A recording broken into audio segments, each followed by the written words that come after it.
Guide जी पर आपका फिर से स्वागत है आपके पर्सनल एआई ट्यूटर के साथ। मैं गौरव हूं और मेरे साथ हैं स्वाति। आज हम क्लास 12 यानी सीबीएसई क्लास 12 बायोलॉजी के chapter sexual reproduction and flowering plants को कामली और कंसेप्चुअली रिवाइज करेंगे। नोटबुक पास हो तो अच्छा है, लेकिन आप सिर्फ सुनकर भी फॉलो कर सकते हैं। हम फ्लावर स्ट्रक्चर से शुरू करेंगे, फिर पॉलन और ovule formation, pollination, double fertilization, seed development, apomixis और पॉलीएम्ब्रियोनी तक जाएंगे। बीच में छोटे क्वेश्चंस होंगे, इसलिए हर आंसर बोलने से पहले एक सेकंड रुककर सोचिए। और मैं स्वाति हूँ। हमारा फोकस सिर्फ डेफिनेशंस याद करना नहीं, बल्कि ये समझना है कि एक इवेंट अगले इवेंट से कैसे जुड़ता है। जैसे पॉलन एंथर में बनता है, स्टिग्मा तक पहुंचता है, पॉलन ट्यूब ओव्यूल में जाती है और फिर दो अलग फ्यूजन इवेंट्स होते हैं। एग्जाम में सीक्वेंस, कंपैरिजन और लेबल डायग्राम्स बहुत काम आते हैं। तो नोटबुक में एक सिंपल फ्लो बनाते चलिए और जहां डाउट आए वहीं उसे क्वेश्चन की तरह पकड़िए। सबसे पहले चैप्टर का बड़ा आइडिया। इंडिविजुअल प्लांट्स का जीवन समाप्त हो सकता है, लेकिन स्पीशीज लंबे समय तक बनी रहती है क्योंकि रिप्रोडक्शन प्रोजेनी बनाता है। सेक्सुअल रिप्रोडक्शन नए जेनेटिक कॉम्बिनेशंस और वेरिएशंस ला सकता है, जिससे सर्वाइवल एडवांटेज बढ़ता है। फ्लावरिंग प्लांट्स में फ्लावर केवल सुंदर स्ट्रक्चर नहीं है, बायोलॉजिस्ट के लिए यह सेक्सुअल रिप्रोडक्शन का मुख्य साइट है। एक क्विक रिकॉल, अगर कोई पूछे कि फ्लावर को रिप्रोडक्टिव ऑर्गन क्यों कहा जाता है, तो तुम्हारा आंसर क्या आएगा? केवल यह मत कहना कि फ्लावर में रंग और फ्रेग्रेंस होते हैं। असली पॉइंट है कि फ्लावर में मेल और फीमेल रिप्रोडक्टिव स्ट्रक्चर्स डेवलप होते हैं और आगे फ्रूट्स तथा सीड्स बनने की प्रक्रिया शुरू होती है। फ्लावर के मेल रिप्रोडक्टिव पार्ट को एंड्रोसियम कहते हैं, जो स्टेमन से बना होता है। फीमेल रिप्रोडक्टिव पार्ट गाइनोसियम है, जो पिस्टल से बना होता है। यह डिस्टिंक्शन बहुत बेसिक लगती है, लेकिन आंसर राइटिंग में यही फाउंडेशन है। सेक्सुअल रिप्रोडक्शन की यूनिट्स कहाँ डेवलप होती हैं, यह पूछने पर मेल साइड के लिए एंथर और फीमेल साइड के लिए ओव्यूल याद रखिए। फ्लावर्स का ह्यूमन लाइफ से भी एस्थेटिक, ऑर्नामेंटल, सोशल, रिलीजियस और कल्चरल रिलेशन रहा है। लेकिन चैप्टर हमें यह शिफ्ट कराता है कि ब्यूटी के पीछे बायोलॉजिकल फंक्शन भी है। कलर, सेंट और फ्लोरल डाइवर्सिटी पॉलिनेशन में मदद कर सकते हैं। इसलिए फ्लावर को केवल डेकोरेशन समझना इनकम्प्लीट आंसर होगा। फ्लावर बनने से पहले ही प्लांट में हार्मोनल और स्ट्रक्चरल चेंजेस शुरू हो जाते हैं। फ्लोरल प्राइमोर्डियम डिफरेंशिएट होता है, फिर इन्फ्लोरेसेंस फ्लोरल बड्स और फ्लावर्स बेयर करती है। फ्लावर में एंड्रोसियम और गाइनोसियम डिफरेंशिएट और डेवलप होते हैं, यानी विजिबल फ्लावर बनने से पहले डेवलपमेंटल प्रिपरेशन चल रही होती है।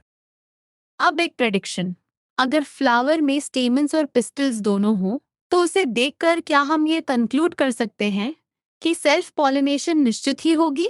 नहीं, क्योंकि पोलन रिलीज और स्टिग्मा रिसेप्टिविटी का टाइमिंग अलग हो सकता है, पोजीशंस अलग हो सकती हैं या सेल्फ इनकम्पैटिबिलिटी हो सकती है। यही आगे के आउटब्रीडिंग डिवाइसेस का लॉजिक है। टिपिकल स्टेमन के दो मुख्य पार्ट्स हैं, फिलामेंट और एंथर। फिलामेंट लॉन्ग और स्लेंडर स्टॉक है, जबकि एंथर टर्मिनल और जनरली बाइलोब्ड स्ट्रक्चर है। फिलामेंट का प्रॉक्सिमल एंड थैलेमस या पेटल से अटैच हो सकता है। डिफरेंट स्पीशीज में स्टेमन्स की नंबर और लेंथ काफी वेरी करती है। एंथर को याद रखने का यूजफुल फ्रेम है बिलोबेड, डाइथेगस और टेट्रागोनल। हर लोब में 2 थीका होते हैं और ट्रांसवर्स सेक्शन में कुल 4 माइक्रोस्पोरेंजिया कॉर्नर्स पर दिखते हैं, 2 इन ईच लोब। माइक्रोस्पोरेंजिया आगे डेवलप होकर पोलन सैक्स बनते हैं, जिनमें पोलन ग्रेन्स पैक्ड रहते हैं। माइक्रोस्पोरेंजियम की वॉल में 4 लेयर्स होती हैं, एपिडर्मिस, एंडोथेशियम, मिडिल लेयर्स और टैपेटम। आउटर 3 लेयर्स प्रोटेक्शन देती हैं और एंथर डेहेसेंस में मदद करती हैं। Innermost tapetum developing pollen grains को नरिश करता है। इसलिए अगर टैपेटम का रोल पूछा जाए, तो न्यूट्रिशन के साथ पोलन ग्रेन वॉल फॉर्मेशन से उसका रिलेशन भी लिखना चाहिए। एक कॉमन कंफ्यूजन चेक, क्या माइक्रोस्पोरेंजियम की सभी वॉल लेयर्स पोलन ग्रेन्स को नरिश करती हैं? नहीं, नॉरिशमेंट का स्पेशलाइज्ड रोल टैपेटम का है। एपिडर्मिस, एंडोथीसियम और मिडिल लेयर्स मुख्यतः प्रोटेक्शन और डेहिशंस में हेल्प करती हैं। ऐसे फंक्शन बेस्ड डिफरेंसेस को टेबल की तरह माइंड में अलग रखो। यंग एंथर में माइक्रोस्पोरेंजियम के सेंटर पर कॉम्पैक्ट स्पोरोजिनस टिश्यू होता है। इसके सेल्स आगे पोलन या माइक्रोस्पोर मदर सेल्स बन सकते हैं। स्पोरोजिनस टिश्यू की सेल्स मेयोटिक डिविजन्स करती हैं और माइक्रोस्पोर टेट्राज फॉर्म होते हैं। मियोसिस का मतलब है कि रिजल्टिंग माइक्रोस्पोर्स में क्रोमोसोम नंबर रिडक्शन होगा। अब सीक्वेंस बोलकर देखो। Sporogenous tissue, pollen mother cell, microspore tetrad, pollen grain, male gametes. सही सीक्वेंस में पोलन मदर सेल मियोसिस से माइक्रोस्पोर टेट्राड बनाती है। माइक्रोस्पोर्स मैच्योर होकर पोलन ग्रेन्स बनते हैं और जेनरेटिव सेल आगे मेल गैमीट्स दे सकती है। पोलन मदर सेल से मायोसिस द्वारा माइक्रोस्पोर्स बनने की प्रोसेस को माइक्रोस्पोरोजेनेसिस कहते हैं। शुरुआत में 4 माइक्रोस्पोर्स क्लस्टर में रहते हैं, जिसे माइक्रोस्पोर टेट्राड कहते हैं। एंथर मैच्योर होकर डिहाइड्रेट होता है, माइक्रोस्पोर्स अलग होते हैं और पोलन ग्रेन्स बनते हैं। मैच्योर एंथर डिहिसेंस के समय पोलन रिलीज करता है। Pollen grain male gametophyte represent करता है। इसका आउटर वॉल एक्साइन और इनर वॉल इंटाइन होती है। एक्साइन स्पोरोपोलिन से बनी हार्ड लेयर है जो बहुत रेजिस्टेंट होती है। इंटेंडे थिन और कंटिन्यूस होती है तथा सेलुलोज और पेक्टिन से बनी होती है। जर्म पोर्स एक्साइन में वे एपर्चर्स हैं जहां स्पोरोपोलिन एब्सेंट होता है। एक्साइन हार्ड क्यों होनी चाहिए? क्योंकि पोलन ग्रेन को बाहर के एनवायरनमेंट में प्रोटेक्शन चाहिए। स्पोरोपोलिन हाई टेम्परेचर्स और स्ट्रॉन्ग एसिड्स तथा अल्कलीज को विथस्टैंड कर सकता है। इसी रेजिस्टेंस के कारण पोलन ग्रेन्स फॉसिल्स के रूप में अच्छी तरह प्रिजर्व हो सकते हैं। जर्म पोर का रोल पोलन ट्यूब इमर्जेंस से जुड़ा है। मैच्योर पोलन ग्रेन में वेजिटेटिव सेल और जेनरेटिव सेल हो सकते हैं। वेजिटेटिव सेल बड़ी होती है, फूड रिजर्व्स ज्यादा होते हैं और इसका न्यूक्लियस लार्ज तथा इरेगुलर होता है। जेनरेटिव सेल छोटी, स्पिंडल शेप्ड और डेंस साइटोप्लाज्म वाली होती है। कई एंजियोस्पर्म्स में पोलन 2 सेल स्टेज पर शेड होता है, जबकि कुछ में 3 सेल स्टेज पर। 2 सेल पोलन में generative cell pollen tube growth के दौरान माइटोटिकली डिवाइड करके 2 मेल गैमीट्स बनाती है। 3 सेल पोलन में 2 मेल गैमीट्स पहले से प्रेजेंट होते हैं। इस डिफरेंस को पोलन शेडिंग स्टेज के कॉन्टेक्स्ट में लिखना। Vegetative cell pollen tube growth में इंपॉर्टेंट रहती है, जबकि जनरेटिव सेल मेल गैमीट से जुड़ी है। पोलन वायबिलिटी भी एग्जाम और एप्लीकेशन पॉइंट है। ये टेम्परेचर और ह्यूमिडिटी पर डिपेंड कर सकती है। राइस और व्हीट जैसे सीरियल्स में पोलन लगभग 30 मिनट्स के भीतर वायबिलिटी खो सकता है, जबकि रोजेसी, लेग्यूमिनोसी और सोलानेसी के कुछ मेंबर्स में वायबिलिटी मंथ्स तक रह सकती है। लिक्विड नाइट्रोजन में पोलन बैंक्स बनाए जा सकते हैं। अब तक हम मेल साइड का फर्स्ट मेजर आइडिया कवर कर चुके हैं। एंथर के अंदर माइक्रोस्पोरेंजिया, स्पोरोजीनस टिश्यू से माइक्रोस्पोरोजेनेसिस और पोलन ग्रेन की स्पेशलाइज्ड वॉल। 8G पर किसी एग्जैक्ट डाउट को स्टेप बाय स्टेप क्वेश्चन की तरह ब्रेक करना यूजफुल होता है, जैसे एक्सिन और इंटिन का डिफरेंस या 2 सेल्ड और 3 सेल्ड पोलन का कंपैरिजन। अब फीमेल रिप्रोडक्टिव स्ट्रक्चर पर आते हैं। गाइनोशियम में पिस्टल या पिस्टल्स होते हैं। एक पिस्टल हो तो मोनोकार्पेलरी और एक से ज्यादा हो तो मल्टीकार्पेलरी। मल्टीकार्पेलरी पिस्टल्स फ्यूज्ड हो तो सिनकार्पस और फ्री हो तो अपोकार्पस कहलाते हैं। ये लेबल्स डायग्राम बेस्ड क्वेश्चंस में दिखाई दे सकते हैं। ईच पिस्टल के 3 पार्ट्स हैं, स्टिग्मा, स्टाइल और ओवरी। स्टिग्मा पोलन ग्रेन्स के लिए लैंडिंग प्लेटफॉर्म है। स्टाइल स्टिग्मा के नीचे एलोंगेटेड स्लेंडर पार्ट है। ओवरी बेसल और बल्ज पार्ट है। ओवरी के अंदर ओवेरियन कैविटी या लोक्यूल होती है, जिसमें प्लेसेंटा लोकेटेड होता है और प्लेसेंटा से ओव्यूल्स अराइज करते हैं। ओव्यूल को मेगास्पोरेंजियम भी कहा जाता है। यह प्लेसेंटा से फ्यूनिकल नामक स्टॉक द्वारा अटैच्ड होता है। ओव्यूल बॉडी और फ्यूनिकल के जंक्शन को हिलम कहते हैं। इंटेग्यूमेंट्स न्यूसेलस को सराउंड करते हैं, लेकिन टिप पर माइक्रोपाइल ओपनिंग रहती है। माइक्रोपाइल के ऑपोजिट बेसल रीजन चलाजा कहलाता है। न्यूसेलस इंटेगुमेंट्स के भीतर मौजूद सेल मास है और इसमें रिजर्व फूड मटेरियल्स हो सकते हैं। न्यूसेलस में एम्ब्रियो सैक या फीमेल गैमेटोफाइट लोकेटेड होता है। जनरली एक ओव्यूल में एक एम्ब्रियो सैक होता है।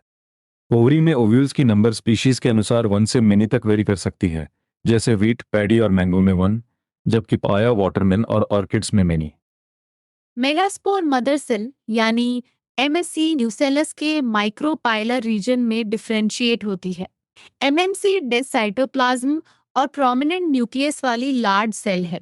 ये मायोसिस करके 4 मेगास्पोर्स बनाती है। यहाँ क्वेश्चन है, मायोसिस क्यों? क्योंकि फीमेल रिप्रोडक्टिव पाथवे में क्रोमोसोम नंबर रिडक्शन और अलग मेगास्पोर्स का फॉर्मेशन चाहिए। मेजॉरिटी फ्लावरिंग प्लांट्स में 4 मेगास्पोर्स में से केवल 1 फंक्शनल रहती है और बाकी 3 डीजेनरेट हो जाती हैं। इसी सिंगल फंक्शनल मेगास्पोर से एम्ब्रियो सैक बनता है। सिंगल मेगास्पोर से फीमेल गैमेटोफाइट फॉर्मेशन को मोनोस्पोरिक डेवलपमेंट कहते हैं। इस डेफिनेशन में सिंगल फंक्शनल मेगास्पोर शब्द बहुत इंपॉर्टेंट है। फंक्शनल मेगास्पोर का न्यूक्लियस पहले 2 न्यूक्लियाई बनाता है जो ऑपोजिट पोल्स पर चले जाते हैं। फिर सीक्वेंशियल माइटोटिक डिवीजन से 4 न्यूक्लिएट और 8 न्यूक्लिएट स्टेजेस आती हैं। इन डिविजन्स को फ्री न्यूक्लियर कहा जाता है क्योंकि न्यूक्लियर डिविजन्स के बाद सेल वॉल तुरंत नहीं बनती। 8 न्यूक्लिएट स्टेज के बाद सेल वॉल्स ऑर्गेनाइज होती हैं। मैच्योर एम्ब्रियो सैक 8 न्यूक्लिएट लेकिन 7 सेल्ड होती है। माइक्रोपाइलर एंड पर एग apparatus होता है जिसमें 2 सिनर्जिड्स और 1 एग सेल होते हैं। कैलाजल एंड पर 3 एंटीपोडल्स होती हैं। लार्ज सेंट्रल सेल में 2 पोलर न्यूक्लियाई होते हैं, इसलिए 8 न्यूक्लियाई और 7 सेल्स का डिफरेंस भूलना नहीं है। एक सेकंड पॉज करके आंसर दो। एग apparatus में कितनी सेल्स और कौन कौन सी? सही आंसर है 3 सेल्स, 2 सिनर्जिड्स और 1 एग सेल। सिनर्जिड्स के माइक्रोपाइलर टिप पर फिलीफॉर्म apparatus होता है जो पोलन ट्यूब को सिनर्जिड में गाइड करने में इंपॉर्टेंट रोल निभाता है। फीमेल साइड का फ्लो फिर से देखो। ओव्यूल में एमएमसी में मायोसिस, 4 मेगास्पोर्स, 1 फंक्शनल मेगास्पोर, फिर माइटोटिक न्यूक्लियर डिविजन्स और मैच्योर एम्ब्रियो सैक। मियोसिस और माइटोसिस को मिक्स मत करना। मेगास्पोर्स बनने में मियोसिस है, जबकि फंक्शनल मेगास्पोर के न्यूक्लियस का मल्टीप्लिकेशन माइटोसिस से होता है। अब दोनों गैमेट्स नॉन मोटाइल हैं, तो मीटिंग कैसे होगी? इसका आंसर है पॉलिनेशन। एंथर से शेड हुए पोलन ग्रेन्स का पिस्टल के स्टिग्मा तक ट्रांसफर पॉलिनेशन कहलाता है। पॉलिनेशन फर्टिलाइजेशन नहीं है, यह फर्टिलाइजेशन से पहले का ट्रांसफर इवेंट है। यही डिस्टिंक्शन बहुत कॉमनली टेस्टेड है। सोर्स ऑफ पॉलन के आधार पर 3 टाइप्स हैं: ऑटोगैमी, डिटोनोगैमी और जीनोगैमी। ऑटोगैमी में सेम फ्लावर के एंथर से उसी फ्लावर के स्टिग्मा तक पोलन जाता है। डिटोनोगैमी में सेम प्लांट के एक फ्लावर से दूसरे फ्लावर तक ट्रांसफर होता है। जीनोगैमी में डिफरेंट प्लांट के फ्लावर तक पोलन जाता है। डिटोनोगैमी ट्रिकी है। फंक्शनली ये क्रॉस पॉलिनेशन जैसा है क्योंकि पॉलिनेटिंग एजेंट और दूसरा फ्लावर इन्वॉल्व्ड है, लेकिन जेनेटिकली ये ऑटोगैमी जैसा है क्योंकि पोलन उसी प्लांट से आया है। अगर क्वेश्चन फंक्शन और जेनेटिक नेचर दोनों पूछे तो दोनों पार्ट्स अलग अलग लिखना। जेनोगैमी डिफरेंट प्लांट से पॉलन लाती है और यही टाइप जेनेटिकली डिफरेंट पॉलन को स्टिग्मा तक पहुंचाती है। सेक्सुअल रिप्रोडक्शन में वेरिएशंस और न्यू जेनेटिक कॉम्बिनेशंस के कॉन्टेक्स्ट में जेनोगैमी का इंपॉर्टेंस समझ आता है, लेकिन पॉलिनेशन टाइप को जेनेटिक रिजल्ट से जोड़ते समय source of pollen clearly identify करना। कुछ प्लांट्स वायोला, ऑक्सैलिस और कॉमिलिना जैसे कैस्मोगैमस और क्लाइस्टोगैमस दोनों फ्लावर्स प्रोड्यूस करते हैं। कैस्मोगैमस फ्लावर्स ओपन होते हैं और एंथर्स तथा स्टिग्मा एक्सपोज्ड होते हैं।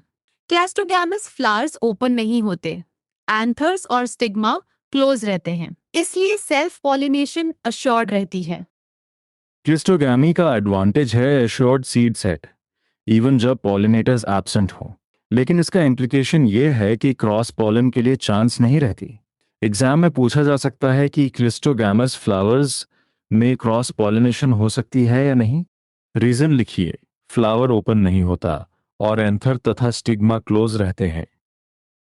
पॉलिनेशन एजेंट्स दो एबायोटिक, विंड और वाटर तथा 1 बायोटिक कैटेगरी एनिमल्स हैं। विंड और वाटर पॉलिनेशन में पॉलन का स्टिग्मा तक पहुंचना चांस फैक्टर है, इसलिए ऐसे प्लांट्स बहुत ज्यादा पॉलन प्रोड्यूस करते हैं। क्योंकि काफी पॉलन रास्ते में इफेक्टिवली यूज नहीं हो पाता। विंड पॉलिनेटेड फ्लावर्स में पॉलन लाइट और नॉन स्टिकी होता है। स्टेमन्स वेल एक्सपोज्ड रहते हैं और स्टिग्मा लार्ज तथा ऑफन फेदरी होता है ताकि एयरबोर्न पॉलन ट्रैप हो सके। ग्रासेस में विंड पॉलिनेशन कॉमन है। कॉर्न कॉब में दिखाई देने वाले टैसल्स स्टिग्मा और स्टाइल होते हैं जो हवा में पॉलन ट्रैप करते हैं। वाटर पॉलिनेशन फ्लावरिंग प्लांट्स में रेयर है और अबाउट 30 जनरा तक लिमिटेड है। मोस्टली मोनोकोटिलेडन्स, वेलिस्नेरिया और हाइड्रिला फ्रेश वाटर एग्जाम्पल्स हैं और जोस्टेरा मरीन सीग्रास एग्जाम्पल है। इम्पॉर्टेंट मिसकंसेप्शन: हर aquatic प्लांट वाटर पॉलिनेटेड नहीं होता। वाटर हायसिंथ और वाटर लिली के फ्लावर्स वाटर लेवल से ऊपर आकर इंसेक्ट्स या विंड से पॉलिनेटेड हो सकते हैं। वेलिस्नेरिया में फीमेल फ्लावर लॉन्ग स्टॉक से वाटर सरफेस तक पहुंचता है और मेल फ्लावर्स या पॉलन वाटर सरफेस पर रिलीज होते हैं। वाटर करंट्स उन्हें पैसिवली कैरी करते हैं। सी ग्रासेस में फीमेल फ्लावर्स सबमर्ज रह सकते हैं और पॉलन वाटर में रिलीज होता है। कई ऐसे pollen grains long ribbon like और म्यूसिलेजिनस कवरिंग से प्रोटेक्टेड होते हैं। एनिमल पॉलिनेटेड फ्लावर्स में कलर, फ्रेग्रेंस और नेक्टर अट्रैक्ट कर सकते हैं। Bees, butterflies, flies, beetles, wasps, ants, moths, birds और बैट्स कॉमन एजेंट्स हैं। Insects, specially bees, dominant biotic agents हैं। एनिमल के बॉडी पर जनरली स्टिकी पोलन कोट होता है और स्टिग्मा से कांटेक्ट होने पर पॉलिनेशन फैसिलिटेट होती है। विंड और water pollinated flowers generally colourful नहीं होते और नेक्टर प्रोड्यूस नहीं करते क्योंकि उन्हें एनिमल्स अट्रैक्ट करने की ज़रूरत नहीं होती। इसके opposite animal pollinated flowers visitors को अट्रैक्ट करने और रिवॉर्ड देने के लिए अडेप्टेशंस दिखाते हैं। लेकिन हर विजिटर पॉलिनेटर नहीं होता। पॉलन या नेक्टर कंज्यूम करके भी कोई इंसेक्ट स्टिग्मा कांटेक्ट ना करे तो वह रॉबर कहलाता है। अब सेल्फ पॉलिनेशन को डिस्करेज करने वाले डिवाइसेस, पॉलन रिलीज और स्टिग्मा रिसेप्टिविटी अलग समय पर हो सकते हैं। एंथर और स्टिग्मा अलग पोजीशंस पर हो सकते हैं। सेल्फ इनकम्पैटिबिलिटी में जेनेटिक मैकेनिज्म सेल्फ पॉलन की जर्मिनेशन या पॉलन ट्यूब ग्रोथ रोकता है। ये डिवाइसेस क्रॉस पॉलिनेशन एनकरेज करते हैं और कंटिन्यूड सेल्फ पॉलिनेशन से होने वाली इनब्रीडिंग डिप्रेशन को रेड्यूस करते हैं। यूनिसेक्सुअल फ्लावर्स भी सेल्फ पॉलिनेशन रोक सकते हैं। कैस्टर और मेज मोनेशियस है, यानी मेल और फीमेल फ्लावर्स सेम प्लांट पर होते हैं। इससे ऑटोगैमी प्रिवेंट होती है, लेकिन गेटोनोगैमी पॉसिबल रहती है। पपाया डायोशियस एग्जाम्पल है, जहां मेल और फीमेल फ्लावर्स डिफरेंट प्लांट्स पर होते हैं। इससे ऑटोगैमी और गेटोनोगैमी दोनों प्रिवेंट होते हैं। पॉलिनेशन होने का मतलब फर्टिलाइजेशन गारंटीड नहीं है। स्टिग्मा पर रॉन्ग टाइप का पॉलन भी लैंड कर सकता है। पिस्टल पॉलन को रिकॉग्नाइज करता है। कंपैटिबल पॉलन एक्सेप्ट होकर जर्मिनेट करता है, जबकि इनकम्पैटिबल पॉलन की जर्मिनेशन स्टिग्मा पर या पॉलन ट्यूब ग्रोथ स्टाइल में इनहिबिट हो सकती है। यह पोलन और पिस्टल के केमिकल डायलॉग से मीडिएटेड रिकॉग्निशन है। कंपैटिबल पॉलन जोम पोर से जर्मिनेट करके पॉलन ट्यूब बनाता है। पॉलन ट्यूब स्टिग्मा और स्टाइल के टिश्यूज से होकर ओवरी तक जाती है, फिर माइक्रोपाइल से ओव्यूल में एंटर करती है और फिलीफॉर्म apparatus की गाइडेंस से वन सिनर्जिड में पहुंचती है। स्टिग्मा पर पोलन डिपोजिशन से लेकर पोलन ट्यूब के ओव्यूल में एंट्री तक की इवेंट्स पोलन पिस्टल इंटरेक्शन कहलाती हैं। एक active recall check: pollen tube कहाँ से इमर्ज करती है और ओव्यूल में किस ओपनिंग से एंटर करती है? फर्स्ट आंसर है जर्मपोर और सेकंड आंसर है माइक्रोपाइल। साइनर्जिड तक पहुंचने में फिलीफॉर्म apparatus हेल्प करता है। 3 टर्म्स को एक चेन में याद करो: germ pore, micropyle, filiform apparatus। Artificial hybridization में ब्रीडर डिजायर्ड ट्रेट्स कंबाइन करना चाहता है। फीमेल पेरेंट बाइसेक्सुअल हो तो फ्लावर बर्ड में एंथरडेशन से पहले एंथर्स रिमूव किए जाते हैं। इसे इमैस्कुलेशन कहते हैं। फिर फ्लावर को सूटेबल बैग से कवर किया जाता है ताकि अनवांटेड पॉलन स्टिग्मा तक न पहुंचे। इस प्रोसेस को बैगिंग कहते हैं। जब बैग स्टिग्मा रिसेप्टिव हो जाती है, डिजायर्ड मेल पेरेंट से कलेक्टेड मैच्योर पोलन स्टिग्मा पर डस्ट किया जाता है और फ्लावर फिर से बैग्ड होता है। फीमेल पेरेंट यूनिसेक्सुअल हो तो इमास्कुलेशन की जरूरत नहीं, क्योंकि फीमेल फ्लावर में एंथर्स नहीं होते। फिर भी फ्लावर बड को पहले बैग करना जरूरी है ताकि कंटैमिनेशन ना हो। अब हम चैप्टर के सेंट्रल इवेंट पर हैं, double fertilization. Pollen tube synergid में 2 मेल गैमेट्स रिलीज करती है। 1 मेल गैमेट एग सेल के न्यूक्लियस से फ्यूज करता है। इस फ्यूजन को सिंगामी कहते हैं और इससे डिप्लॉयड जाइगोट बनता है। दूसरा मेल गैमेट 2 पोलर न्यूक्लियस से फ्यूज करता है। दूसरे फ्यूजन में 3 हैप्लॉइड न्यूक्लियाई इन्वॉल्व्ड होते हैं, 1 मेल गैमीट और 2 पोलर न्यूक्लियाई। इससे ट्रिप्लॉइड प्राइमरी एंडोस्पर्म न्यूक्लियस यानी पेन बनता है। 3 न्यूक्लियाई के फ्यूजन को ट्रिपल फ्यूजन कहते हैं। सिंगैमी और ट्रिपल फ्यूजन दोनों एक ही एम्ब्रियो सैक में होने के कारण पूरी फिनोमिनन डबल फर्टिलाइजेशन कहलाती है। डबल फर्टिलाइजेशन एंजियोस्पर्म्स की यूनिक फीचर है। सिंगैमी का प्रोडक्ट जाइगोट है जो एम्ब्रियो डेवलप करेगा। ट्रिपल फ्यूजन का प्रोडक्ट प्राइमरी एंडोस्पर्म न्यूक्लियस है जो एंडोस्पर्म डेवलप करेगा। आंसर में दोनों फ्यूजन, उनके न्यूक्लियाई और प्रोडक्ट्स क्लियरली लिखना। केवल यह लिखना कि 2 मेल गैमेट्स फ्यूज करते हैं इनकम्प्लीट रहेगा। चलो एक सेकंड के लिए तुम्हारा आंसर सुनते हैं। ट्रिपल फ्यूजन में कौन से न्यूक्लियर फ्यूज करते हैं और कहाँ? सही फ्रेम है 1 मेल गैमीट सेंट्रल सेल में मौजूद 2 पोलर न्यूक्लियाई से फ्यूज करता है और ट्रिप्लॉइड प्राइमरी एंडोस्पर्म न्यूक्लियस बनाता है। लोकेशन और प्लॉइडी दोनों आंसर को स्ट्रॉन्ग बनाते हैं। डबल फर्टिलाइजेशन के बाद एंडोस्पर्म और एम्ब्रियो डेवलपमेंट, ओव्यूल का सीड मैचुरेशन और ओवरी का फ्रूट में ट्रांसफॉर्मेशन पोस्ट फर्टिलाइजेशन इवेंट्स कहलाते हैं। एंडोस्पर्म डेवलपमेंट एम्ब्रियो डेवलपमेंट से पहले होती है। रीजन ये है कि डेवलपिंग एम्ब्रियो को न्यूट्रिशन देने के लिए रिजर्व फूड टिश्यू पहले अवेलेबल होना यूजफुल है। Primary endosperm cell repeatedly divide करके ट्रिप्लॉइड एंडोस्पर्म टिश्यू बनाती है। कॉमन टाइप में पहले फ्री न्यूक्लियर डिविजन्स होती हैं, फिर सेल वॉल फॉर्मेशन के बाद एंडोस्पर्म सेल्यूलर बनता है। टेंडर कोकोनट का वाटर फ्री न्यूक्लियर एंडोस्पर्म का एग्जाम्पल है और surrounding white kernel cellular endosperm का। एंडोस्पर्म मैच्योर सीड में परसिस्ट कर सकता है। यह एम्ब्रियो द्वारा पूरी तरह कंज्यूम हो सकता है। पी, ग्राउंडनट और बीन्स में एंडोस्पर्म मैच्योर सीड से पहले कंज्यूम हो जाता है। कैस्टर और कोकोनट में एंडोस्पर्म परसिस्ट करता है और जर्मिनेशन के समय यूज हो सकता है। इस बेसिस पर सीड्स नॉन अल्ब्यूमिनस या अल्ब्यूमिनस कहे जाते हैं।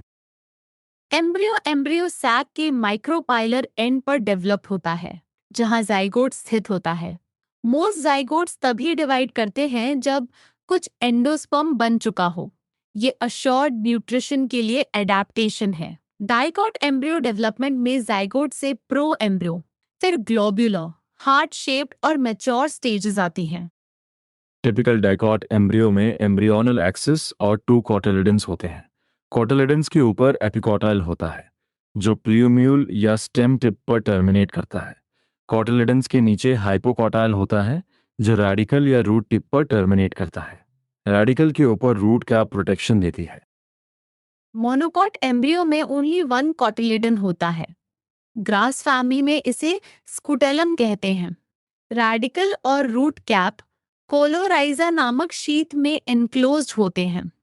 एपिकोटाइल में शूट एपेक्स और लीफ प्रिमोर्डिया होते हैं जो कोलियोप्टिल नामक हॉलो फोलियर स्ट्रक्चर से एनक्लोज्ड रहते हैं।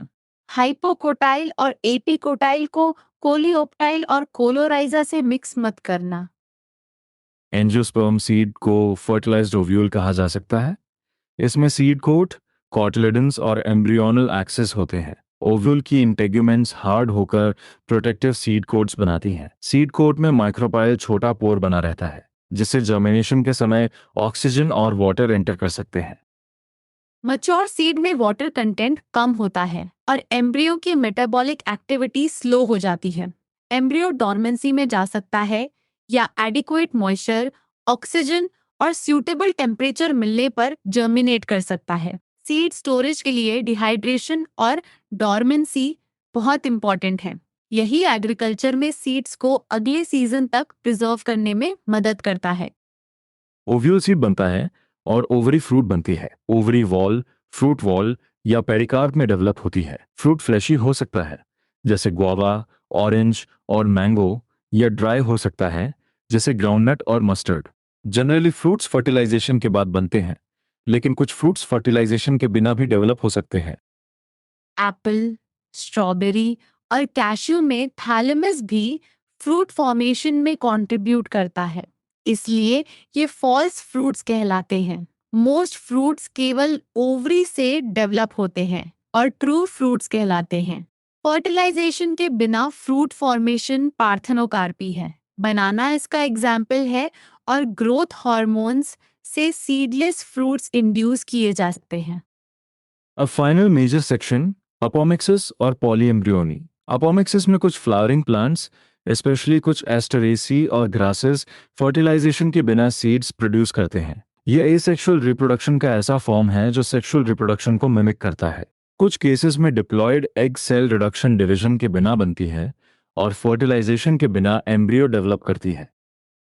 पॉलीएम्ब्रायनी का मतलब है एक सीड में मल्टीपल एम्ब्रियोज का अकरेंस। कई सिट्रस और मैंगो स्पीशीज में न्यूसेलर सेल्स एम्ब्रियो सैक के आसपास डिवाइड करके एम्ब्रियोज डेवलप कर सकती हैं। इसलिए अपोमिक्सिस और पॉलीएम्ब्रियोनी को सेम मत समझना। अपोमिक्सिस सीड विदाउट फर्टिलाइजेशन है, जबकि पॉलीएम्ब्रियोनी वन सीड में मोर देन वन एम्ब्रियो है। अपोमिक्सिस एग्रीकल्चर में यूजफुल हो सकती है। हाइब्रिड प्लांट्स के सीड्स हर ईयर प्रोड्यूस करना कॉस्टली होता है, और ऑर्डिनरी हाइब्रिड प्रोजेनी में कैरेक्टर्स सेग्रीगेट हो सकते हैं। अगर हाइब्रिड्स अपोमिक्टिक बने तो हाइब्रिड कैरेक्टर्स सेग्रीगेशन के बिना मेंटेन हो सकते हैं, और फार्मर्स वही हाइब्रिड सीड्स आगे भी यूज कर सकते हैं। इसी इंपॉर्टेंस के कारण अपोमिक्सिस पर रिसर्च चल रही है। अब रैपिड रिकैप। मेल साइड में एंड्रोएशियम, स्टेमन, एंथर, माइक्रोस्पोरेंजियम, पेपेटम और माइक्रोस्पोरोजेनेसिस। फीमेल साइड में gynoecium, stigma, style, ovary, ovule, MMC, megasporogenesis और एम्ब्रायोसैक। पॉलिनेशन के 3 टाइप्स, ऑटोगैमी, गेटोनोगैमी और जीनोगैमी। इन टर्म्स को रैंडम लिस्ट की तरह नहीं, डेवलपमेंटल फ्लो में रिवाइज करो। सेकेंड रिकैप में fertilization chain compatible pollen stigma पर जर्मिनेट करता है, पोलन ट्यूब स्टाइल से ओवरी और माइक्रोपाइल से ओव्यूल तक जाती है, फिर साइनर्जिड में एंटर करती है। वन मेल गैमीट एग से सिनगैमी करके डिप्लॉयड जाइगोट बनाता है। दूसरा टू पोलर न्यूक्लियाई से ट्रिपल फ्यूजन करके ट्रिप्लॉयड प्राइमरी एंडोस्पर्म न्यूक्लियस बनाता है। कॉमन मिस्टेक्स चेक करो। पॉलिनेशन को फर्टिलाइजेशन मत लिखना। डिटोनोगैमी को जेनेटिकली जीनोगैमी मत समझना। एम्ब्रियो सैक को 8 सेल्ड मत लिखना। मैच्योर एम्ब्रियो सैक 8 न्यूक्लिएट और 7 सेल्ड है। क्लिस्टोगेमस फ्लावर्स में क्रॉस पॉलिनेशन का चांस नहीं होता, और अपोमिक्सिस तथा पार्थेनोकार्पी अलग कॉन्सेप्ट्स हैं। फाइनल चैलेंज आपके लिए है। बिना नोट्स देखे एक फ्लो बोलिए, फ्लावर से एंथर और ओव्यूल तक, पॉलन और embryo sac formation, pollination, pollen tube entry, syngamy, triple fusion, endosperm, embryo, seed और फ्रूट। फिर 5 कंपैरिजंस लिखिए, माइक्रोस्पोरोजेनेसिस और मेगास्पोरोजेनेसिस, ऑटोगैमी और जेनोगैमी, डाइकॉट और मोनोकॉट एम्ब्रियो, ट्रू और फॉल्स फ्रूट, एपोमिक्सिस और पॉलीएम्ब्रियोनी। इस चैप्टर में डायग्राम्स और कीवर्ड्स को साथ रिवाइज कीजिए। किसी एग्जैक्ट डाउट पर एडजी को अपना पर्सनल एआई ट्यूटर बनाकर सोक्रेटिक क्वेश्चन से आंसर खुद डिराइव कीजिए। बहुत अच्छा किया आपने, और अगली रिवीजन में इसी फ्लो को फिर से रिकॉल करके अपने कॉन्सेप्ट्स और मजबूत कीजिए।